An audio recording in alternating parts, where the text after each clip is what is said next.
a little bit of Cajun seasoning. If you throw a bullfrog into boiling water, he'll jump out.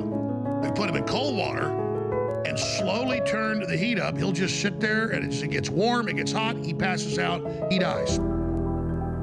So we all know we're in tyranny, those of us that are awake. Some people don't, but a large portion of America, I'd say a majority now, overwhelmingly knows we got a corrupt, occupied government that's absolutely at war with us. But that's not enough to just know it. And then you can't just get used to whatever the new insane excess is as the tyrants double down and then say, oh, sure, we know about it, and then just accept it. You've got to speak out against it. You've got to get upset about it. You've got to pray about it.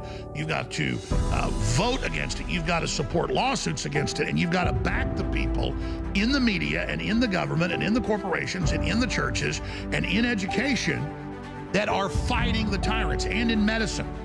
We're not in normal times.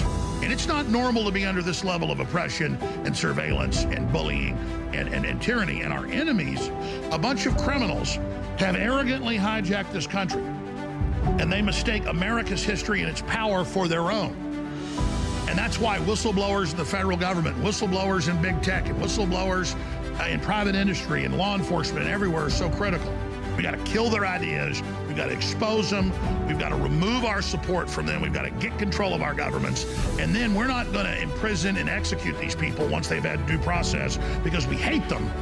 We're going to do it because we love the good people of this planet, and we're not going to take it anymore. But when you see unbridled, psychotic evil by the technocrats and the big corporations unleashed on people, folks, if you're not pissed off, something's wrong with you. The most dangerous terrorist threat to our homeland is white supremacy.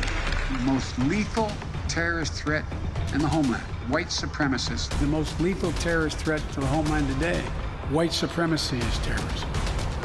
We have seen a rise in white supremacy. The number one threat to this country, domestic terrorism-wise, is white supremacy. But at the end of the day, folks, the best sports players, anybody, have emotion. And the best artists have emotion. And I'm just telling you, I'm really sick of these people. I've got 4 children, and I care about humanity, and I like good, decent, wholesome fun. And man, the people we got running things aren't just evil pedophile jerks. They really want us eating poison bugs. They want to take away everything decent, a nice juicy steak.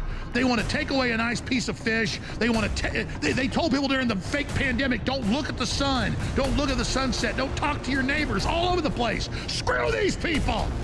I'm sick of them dictating everything. I'm tired of their cult, and I'm not in their cult, and I want to stop them.